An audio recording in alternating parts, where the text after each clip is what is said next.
Simon নামের এক ছেলের সাথে দীর্ঘ ৬ বছর প্রেমের সম্পর্ক ছিল তানহার। তানহা যখন কুমিল্লায় কলেজে প্রথম বর্ষে পড়ছিল, সেখান থেকেই তাদের পরিচয়, সেখান থেকেই সম্পর্কের শুরু।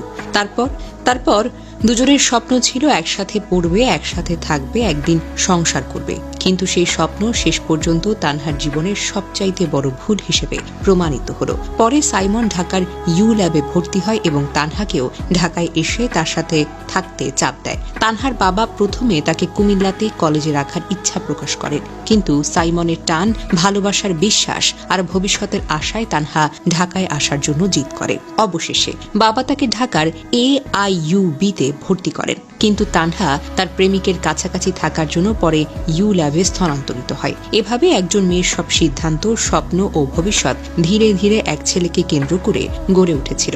ঢাকায় এসে সাইমন প্রায় তানহার সঙ্গে সময় কাটাত, কিন্তু সময়ের সঙ্গে বদলাতে থাকে সম্পর্কের রং। সাইমন তানহার কাছ থেকে নিয়মিত টাকা নিতে শুরু করে। এদিকে সে অন্য একটি মেয়ের সঙ্গেও নতুন সম্পর্কে জড়িয়ে পড়ে। ভালোবাসা তখন আর ভালোবাসা থাকেনি, থেকে গেছে অভ্যস্ততা, ব্যথা, দুশ্চিন্তা আর প্রতারণায়। বিষয়টি নিয়ে বহুবার দুজনের মধ্যে ঝগড়া, অপমান, কান্না আর মনোমালিন্যে চলতে থাকে। ঠিক সেই সময় 2 মাস আগে সাইমনের বাবা মারা যান এবং তার পরিবার সাইমনের বিয়ের প্রস্তুতি নিতে থাকে।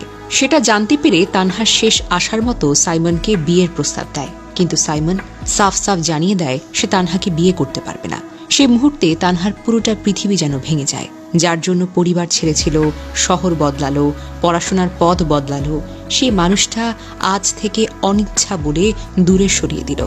ভালোবাসার নামে পাওয়া গেল প্রতারণা, অবহেলা, দুঃসহ মানসিক যন্ত্রণা তানহাকে ভেতর থেকে সম্পূর্ণ ভেঙে দেয়। অবশেষে তানহা নিজেকে শেষ করে ফেলে, চিরতরে চোখ বুজে নেয় এই পৃথিবী থেকে।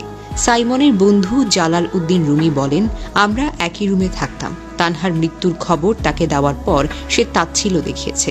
এরপর বহুবার ফোন করার চেষ্টা করেও তাকে আর পাওয়া যায়নি। পরে তার ফোনটা বন্ধ পাওয়া গেছে। তানহার অন্য সহপাঠীরা জানিয়েছেন সাইমন তানহার মূল কারণ। তানহা শেষবার বলেছিল সে মারা গেলে যেন সাইমনকে ছেড়ে দেওয়া না হয়, বরং তার অবশ্যই কঠোর বিচার হবে। তারা জানান এই মৃত্যু স্বাভাবিকভাবে মেনে নেওয়া যাচ্ছে না, আমরা সুষ্ঠু তদন্ত চাই। মঙ্গলবার তানহার বাবা আবুল বাশার কান্নায় ভেঙে পড়েন। তিনি বলেন, উচ্চশিক্ষার জন্য মেয়েকে ঢাকায় পাঠিয়েছি, কিন্তু এখন বাবার কাঁধে পৃথিবীর সবচেয়ে বড় বোঝা, মেয়ের লাশটা বহন করতে হচ্ছে। তার অভিযোগ, সাইমন নামে এক ছেলে মেয়ের মৃত্যুর জন্য দায়ী। তানহার গ্রামের বাড়ি কুমিল্লা